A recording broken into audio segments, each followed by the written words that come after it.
বাংলাদেশে British visa জাল করা হচ্ছে।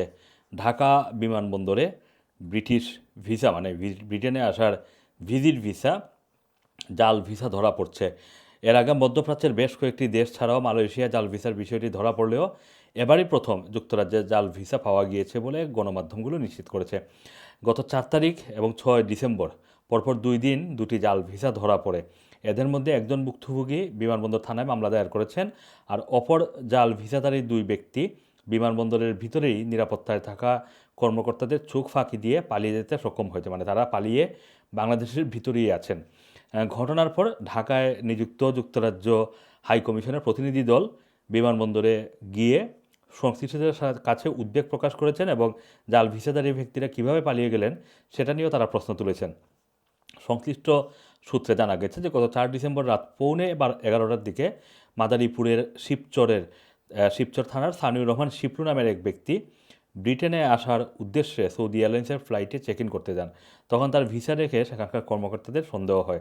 এক পর্যায়ে তার ভিসাটি ভুয়া বলে প্রমাণিত হয়।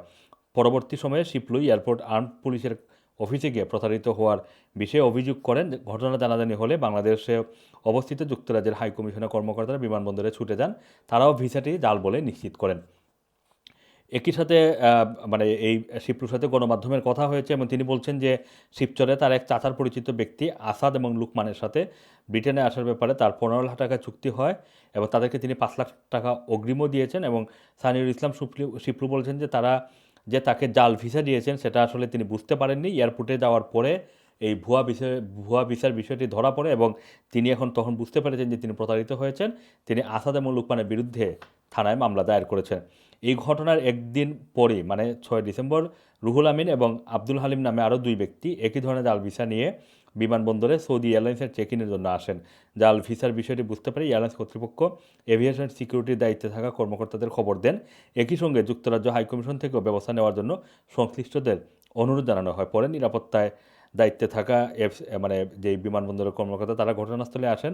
এর মধ্যেই জাল ভিসাধারী রুহুল আমিন এবং আব্দুল হালিম তাদের পাসপোর্ট রেখেই বিমানবন্দর থেকে সটকে পড়েন।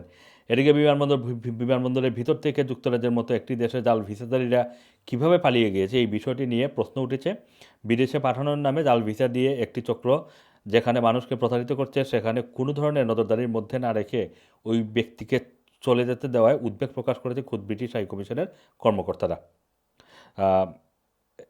বর্তমানে আপনারা জানেন যে ঢাকা মানে শাহজালাল আন্তর্জাতিক বিমানবন্দরের ভিতরে নিরাপত্তার দায়িত্বে আগে ছিল এয়ারপোর্ট আর্মড পুলিশ ব্যাটালিয়ন, কিন্তু বর্তমানে তাদের স্থলে এভিয়েশন সিকিউরিটি যেই মানে এভিসেক তারা কাজ করছে এবং এই বিষয়ে এভিসেকের পরিচালক উইং কমান্ডার জাহাঙ্গীর হোসেনের সাথে যোগাযোগ করা হলে তিনি ফোন না ধরায় গণমাধ্যম তার কাছ থেকে কোনো ধরনের ব্যাখ্যা পায়নি।